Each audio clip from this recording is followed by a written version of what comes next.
भोलेनाथ जी ने एक रामायण लिखी। और कैसी रामायण लिखी? भोलेनाथ जी ने जो रामायण लिखी उसमें 1 करोड़ श्लोक लिखे। कितने? 1 करोड़ श्लोक। पर क्या हुआ? गई कहाँ वो? बोले कुछ देवताओं ने, दैत्यों ने और मनुष्यों ने मिलके एक प्लान बनाया और तीनों मिलके भोलेनाथ जी के पास पहुंच गए और जाके हाथ जोड़ के बोले, अरे बाबा, आप तो विश्वनाथ हो, आप तो भोलेनाथ हो, आप तो करुणा अवतारम हो, आपको ये रामायण की क्या इसकी आवश्यकता तो हम जैसे मूढ़ों को है, अधमों को है। तो एक काम करो, ये रामायण आप 3 भाग में बांट दो, देवता, मानव और दैत्य। भोलेनाथ जी बोले, बिल्कुल ले जाओ, मुझे जरूरत भी नहीं है। लो, तीनों में बांटा। कैसे बांटा? 1 करोड़ में से 33 लाख 3 जगह डिवाइड कर दिए, 3 जगह बांट दिए। तो कितने बचे? बताइए। मेरा ही नहीं लगता, सबका ही मैथ्स कमजोर है। 1 लाख बची। तो देवता हाथ जोड़े, अरे शंभो, अरे प्रभु, आपको क्या आवश्यकता, ये तो संसारी जीवों को इसकी जरूरत है, आप ये भी बांट दो। भोलेनाथ जी बोले, लीजिए, ये भी ले लीजिए।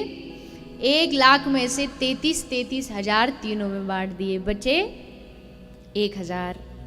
फिर से मानव बोले, प्रभु इसको भी बांट दो। बोले, लो, 33 100 श्लोक बांट दिए, बचे 100। अब फिर दैत्य बोले, प्रभु ये भी क्या करोगे रख के बेकार में अपने पास, इसको भी बांट दो। बोले, लो, 33 श्लोक बांट दिए, बचा 1 श्लोक बचा।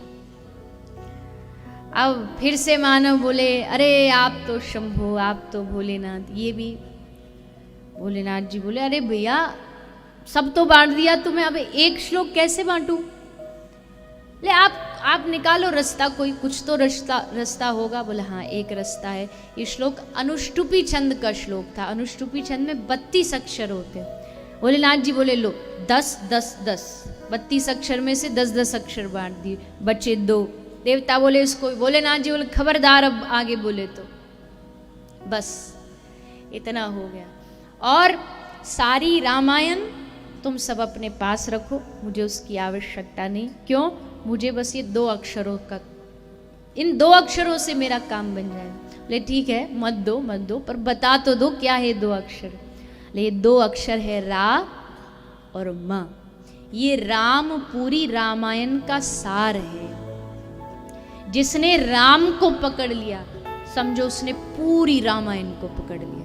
जिसने कृष्ण को पकड़ लिया, उसने पूरी भागवत को पकड़ लिया। भागवत सुन के, भागवत पढ़ के, भागवत कह के अगर तुम्हारे मन में, तुम्हारी जीव ने कृष्ण कृष्ण हरे कृष्ण कहना न शुरू किया, तो मतलब अभी भागवत नहीं सुनी है आपने। नाम में जब तक रुचि नहीं होगी, क्योंकि कलयुग केवल नाम आधारा, सुमिर सुमिर नर उतरहि पारा। कलयुग केवल नाम के आधार पर चलता है। और कोई कलयुग में कोई और रास्ते बहुत हैं भटकाने वाले, बहुत मिल जाएंगे आपको भटकाने वाले लोग। ऐसा करो इससे ये हो जाएगा, ऐसा करो उससे वो मिल जाएगा, ऐसा करने से तुम्हारे दुख दर्द दूर हो जाए।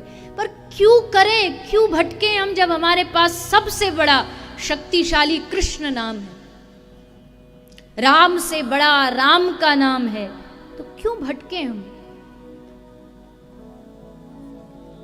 मैंने कल भी कहा था, किसी भी संत के पास, किसी भी भगवान के पास, किसी भी देवी देवताओं के पास अपनी दुख निवृत्ति के लिए मत जाइए।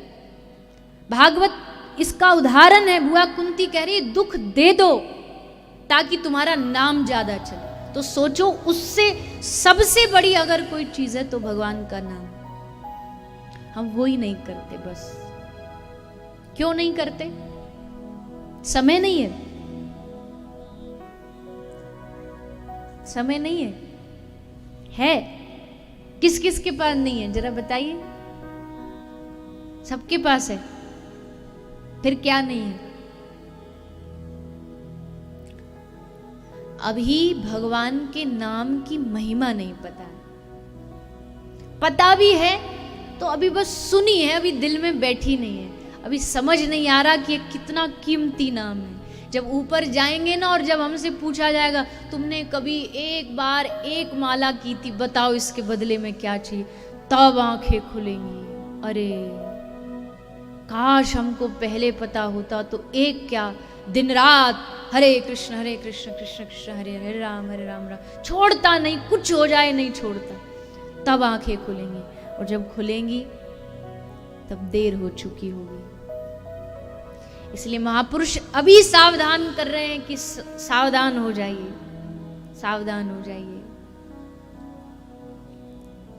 एकमात्र भगवान का नाम स्मरण करिए, नाम जाप, चलते फिरते खाते पीते सोते जगते, जब याद आ जाए उसी समय बोलने लग जाइए हरे कृष्ण कृष्ण कृष्ण हरे हरे, या जो गुरु मंत्र है आपका वो, क्योंकि बुद्धि शुद्ध इसी से होगी, स्वच्छ इसी से होगी, और कोई रास्ता, दान करने से पुण्य मिल जाएगा, तप करने से और सब चीजें मिल जाएंगी। गोस्वामी तुलसीदास जी से पूछा गया क्या चाहिए आपको, तो गोस्वामी जी ने कहा चहो न सुगति सुमति संपत्ति कछु।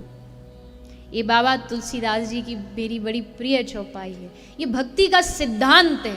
देखो जिसको भक्ति में नहीं जाना है वो तो फिर कुछ भी करो दुनियादारी में, मांगो भटको, यहाँ जाओ, इस देवता से मांगो, उस देवी से मांगो, मांगते रहो बस।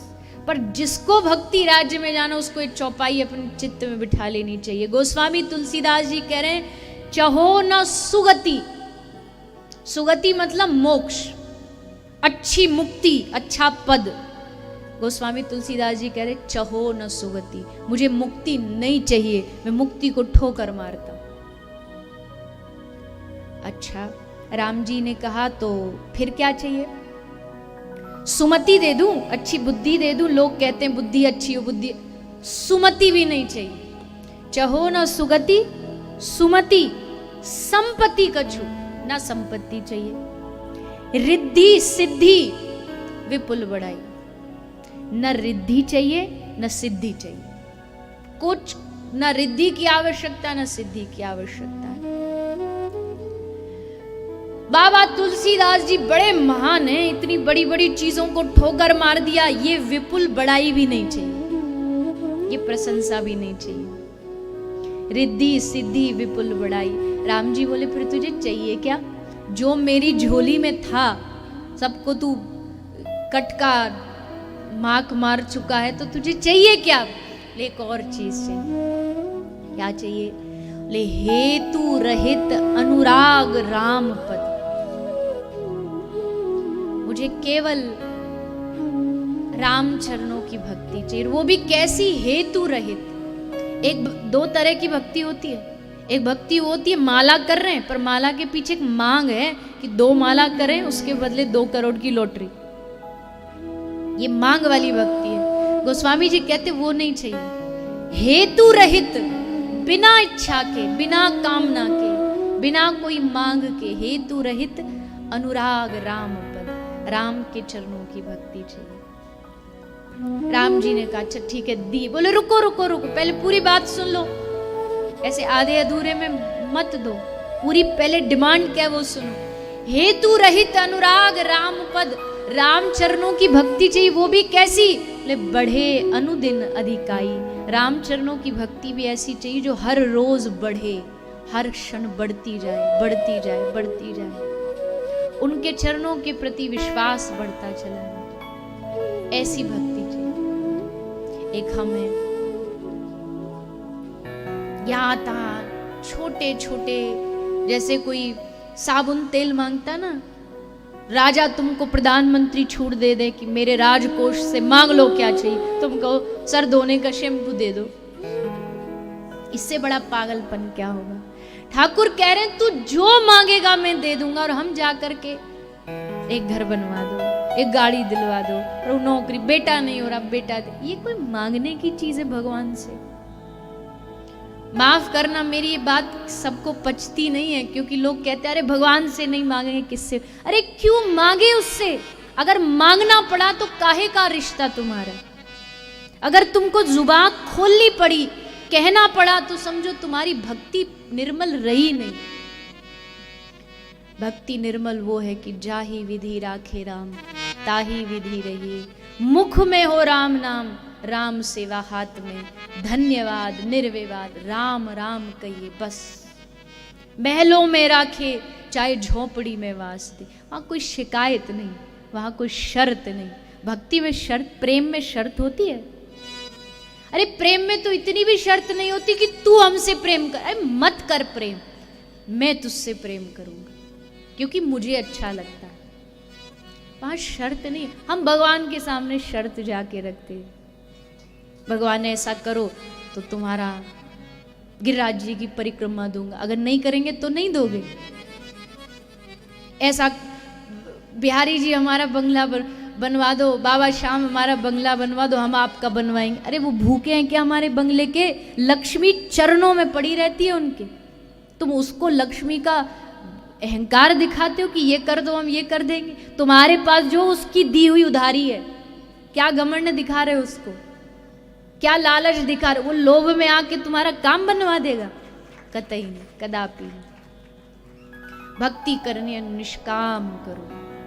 निष्काम भक्ति में बड़ा आनंद है। फिर वो जैसे रखे, करे तो भी भला, न करे तो और भला, ना करे तो और भला। कि जरूर वो हमें अपनी ओर खींचना चाहते, अपनी ओर बनाना चाहते। ज्यादा काम बन जाएंगे तो भूल जाएंगे उनको, फिर वही बुद्धि लग जाएगी। नहीं बने तो अच्छा है, उनमें लगे रहे।